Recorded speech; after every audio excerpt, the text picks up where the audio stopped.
மரடா கணிதம் சேனலில் போட்டித் தேர்வு கணக்குகளை பற்றி பார்த்துட்டு இருக்கோம். 2009ஆம் ஆண்டு வடிவியல் சார்ந்த ஒரு போட்டித் தேர்வு கணக்கு கேட்கப்பட்டிருக்காங்க. நம்ம டிஎன்பிஎஸ்சியில் நடத்தப்பட்ட போட்டித் தேர்வுகளில் என்ன கேட்டிருக்காங்க, 6 சென்டிமீட்டர் பக்க அளவு கொண்ட சமபக்க முக்கோணத்தோட உயரம் கேட்டிருக்காங்க. பக்க அளவு கொடுத்துட்டாங்க.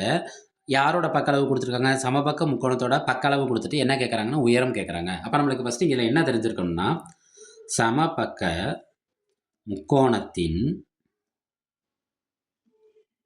உயரத்துக்கான ஃபார்முலா. சமபக்க முக்கோணத்தின் உயரத்துக்கு என்ன ஃபார்முலா? √3/2a. ஏங்கிறது என்னன்னா பக்க அளவு.